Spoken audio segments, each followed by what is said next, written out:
Hola, ¿qué tal? Buenas tardes. Soy Sandra Luque y bueno, de las piezas que se fueron ensamblando para generar una nueva escuela y que también reorganizaron el campo pedagógico, nosotras de esas piezas elegimos dos, porque creemos que tienen relación una con la otra.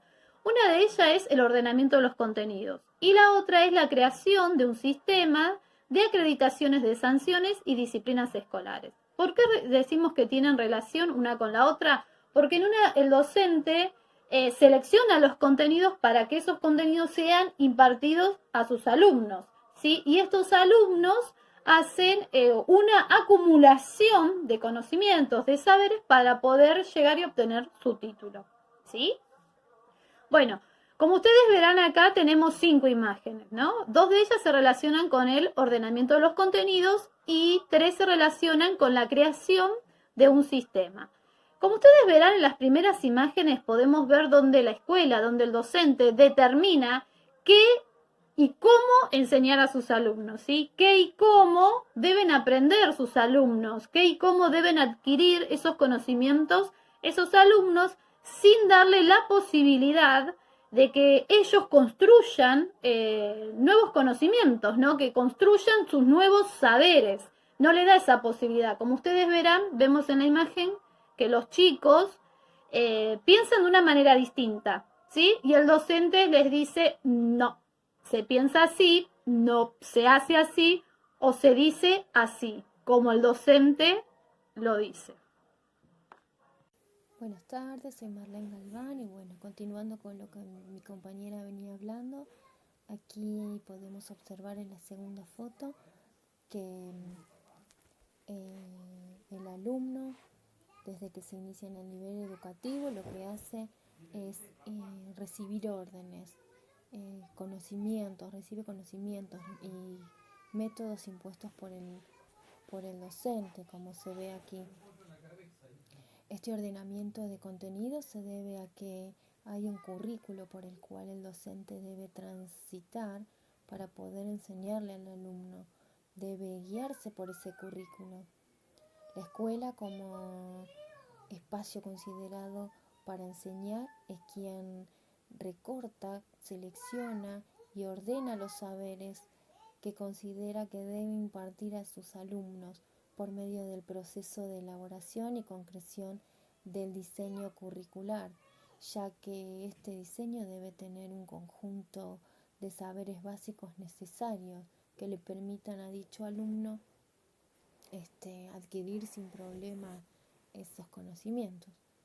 Por todo este proceso al que el alumno es sometido, vemos también en la foto, aquí, aquí y aquí, cuando tiene que comenzar a elegir, a aportar sus ideas, a exponer, a desarrollar, es cuando no sabe cómo hacerlo, porque siempre estuvo sometido a solo introducir información, a solo acatar órdenes, a hacerlo de una manera tal o de una manera cual.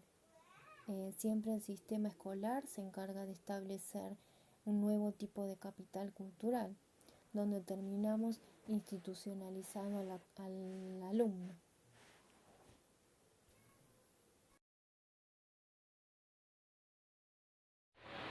Bueno, voy a contar un poco la pieza que hemos seleccionado, que es creación de sistemas de acreditación, sanción y evaluación escolar. El sistema escolar ejerce un capital cultural centralizado y lo convierte en una clasificación social. A su vez, la escuela tiene un sistema de clasificación de evaluaciones y sanciones otorgados al sujeto. Las evaluaciones son continuas, tanto para el alumno como para el docente. Como vemos en la imagen, se da un diploma con adquisición de saberes inculcados de diferentes ideologías que permite una salida laboral al mercado. Si recordamos principios del siglo XX, una educación que da respuestas específicas para cada grupo social era progreso. Es decir, crecer con mejores condiciones, tanto en la modernidad como en la actualidad, para el desarrollo. De acuerdo a las imágenes y comprendiendo la escuela como una máquina normalizadora, como un dispositivo capaz de garantizar homogeneizaciones estéticas, como una herramienta privilegiada, ¿no?, para llevar a cabo esos potentes procesos de unificación, de costumbres, de prácticas y de valores, donde se pretendía compartir e impartir una cultura común basada en la ética necesaria para los progresos prometidos y enseñados. Fue allí donde la clase hegemónica buscó imponer sus códigos de vida al resto de los grupos sociales mediante el proceso civilizatorio. En ese contexto, el castigo era más importante que la enseñanza, donde el maestro amenazaba al alumno con descolgar la disciplina. No obstante, los niños no comentaban esos castigos en sus hogares, porque allí los castigos serían peores.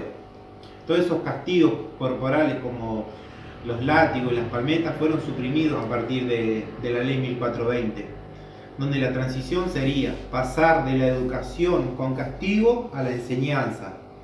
En ese contexto histórico, el alumno era un mero receptor de la información, mantenía una forma estática, donde la equivocación no era un punto de partida para el análisis, es decir, no había una construcción a partir del error. Bueno, luego de esa ley se reconocen avances, se premian los méritos de los alumnos, por ejemplo, a modo de ejemplo, otorgando la bandera en los actos escolares como un estímulo del esfuerzo de trabajo en clase de los niños o de las niñas. ¿Se entiende? Sarmiento ocupaba un lugar importante en aquella época, ya que sus ideas fueron vitales para la nueva nación. Gracias a sus viajes por Europa y Estados Unidos, pudo hacer investigaciones de los sistemas educativos, más que nada de Francia y posteriormente los de Norteamérica, trayendo nuevas ideas a la Argentina acerca del proceso educacional, las cuales fueron educación popular e inmigración. El proyecto político que él impulsaba era la prioridad de la educación para erradicar el analfabetismo. Sostenía que la instrucción primaria era fundamental para la edificación de la industria y la prosperidad, y terminaría con el atraso y la ignorancia. Decía que si toda la población pasa por esta experiencia, la riqueza crecería porque el orden garantizaría su reproducción. También dijo que para realizar ciertos trabajos manuales es importante saber leer, porque dicho saber calificaba a un trabajador manual. En 1882, Onésimo Leguizamón concluyó el primer congreso pedagógico en nuestro país. Allí se intentó acordar un sistema común que plasmase el ideal de Sarmiento de hacer del país una escuela. Sarmiento pensaba que el pasaje de la barbarie a la civilización demandaba acción política con marcada presencia estatal. Esto haría una cuestión del pasado al demostrarle a las masas la posibilidad del ascenso social. A su vez, formaría ciudadanos generando hábitos para respetar las leyes. Hola, buenas tardes. Bueno, para ir cerrando este trabajo, creo que podemos afirmar que la escuela triunfa tal como la conocemos hoy debido al ensamble y a la unión de las piezas junto con la escuela. Este ensamble, esta unión de las piezas, lo que permitió es restaurar y reorganizar ciertas pautas en el campo pedagógico, imponiendo nuevas reglas. Este cambio no se da de un día para el otro, no es en un chasquido de dedos, es un cambio profundo que se marca en el siglo XX y creo que si nos ponemos a pensar puede ser que su origen sea en 1882, con el primer congreso pedagógico, donde se debatieron ciertos criterios, ciertos aspectos sobre la educación pública y sobre políticas educativas.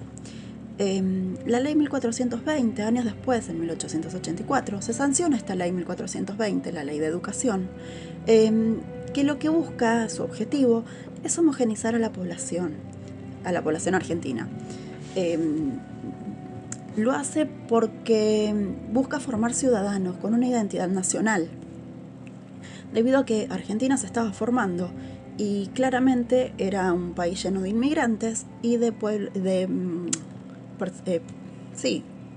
originarios, personas originarias, habitantes originarios. Esta ley se sanciona esta ley surge también para dar un marco normativo a las escuelas. Ahora bien, Sarmiento sostenía que la educación popular era prioritaria.